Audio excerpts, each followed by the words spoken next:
Bismillahirrahmanirrahim. Saudara pemirsa, umat Islam meyakini bahwa Al-Quran adalah mukjizat.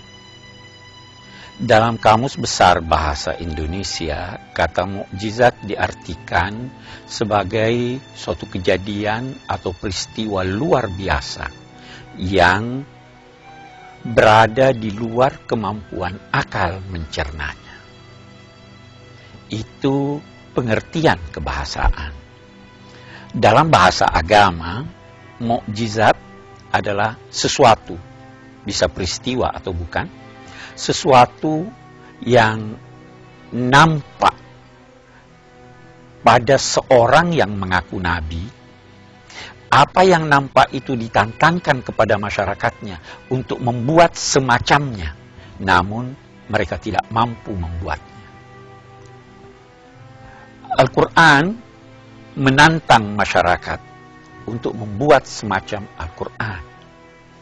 Ayat-ayat yang dimulai dengan Alif Lam Mim atau Hamim atau Yasin seakan-akan berkata, kalian menyusun kosakata kalian dengan menggunakan huruf-huruf semacam Alif, Lam, Mim, Yasin dan lain-lainnya.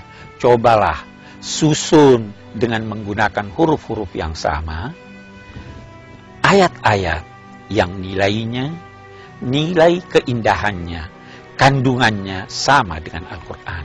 Ternyata tidak seorang pun yang mampu walaupun telah berusaha.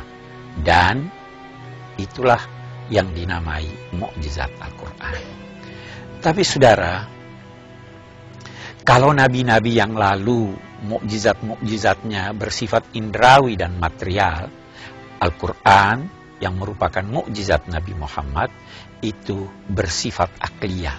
Bahkan kita dapat berkata, kalau nabi-nabi yang lalu memaparkan mukjizat-mukjizatnya itu kepada umatnya, maka Nabi Muhammad SAW justru menurut Al-Quran menyatakan bahwa mukjizat itu dipaparkan kepada mereka yang tidak percaya. Kita umat Islam tidak membutuhkan mukjizat karena kita telah percaya dengan mempelajari Al-Quran, dengan melihat dan mempelajari sejarah kehidupan Nabi Muhammad sallallahu alaihi wasallam.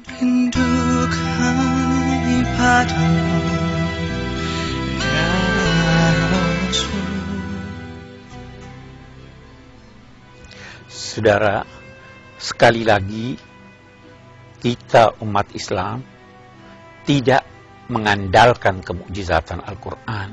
Kita melihat keistimewaannya.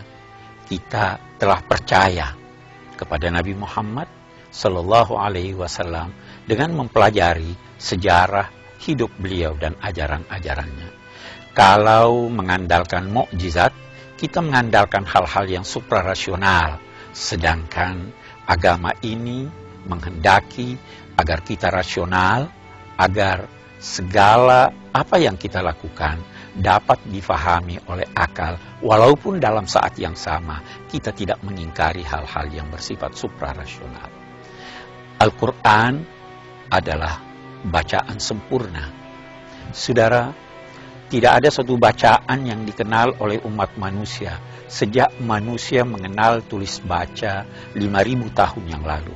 Tidak ada satu bacaan yang dibaca oleh orang yang mengerti dan tidak mengerti artinya seperti Al-Quran. Bahkan anehnya, justru yang tidak mengerti artinya itulah yang paling pandai membacanya. Saudara, tidak ada satu bacaan yang diatur tata cara membacanya. Di sini harus berhenti, di sana harus memulai, di sini dipertebal ucapannya, dan di sana diperhalus ucapannya. Tidak ada satu bacaan kecuali Al-Quran. Saudara, tidak ada satu buku bacaan yang diketahui sejarah turunnya. Bukan saja secara global, tetapi diketahui ayat ini turun di mana, kapan, malam atau siang, dalam perjalanan Nabi atau ketika beliau berdomisili. Tidak ada bacaan seperti itu kecuali Al-Quran.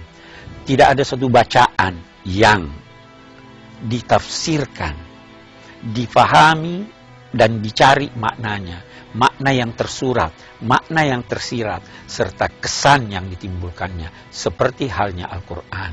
Tidak ada satu bacaan yang diberikan penafsiran sepanjang masa dan tidak kering-kering penafsirannya semacam Al-Quran.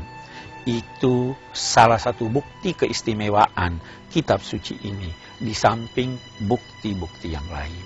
Redaksinya yang begitu memesona, isyarat-isyarat ilmiahnya yang mengagumkan, serta pemberitaan-pemberitaan gaibnya, itu semua bukti-bukti yang dapat mendorong kita untuk lebih memahami Al-Quran dan melaksanakan petunjuk-petunjuknya.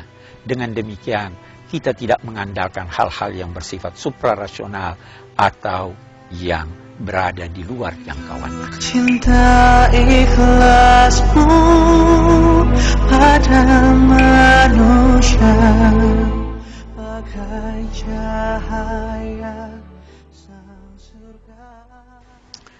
Bismillahirrahmanirrahim.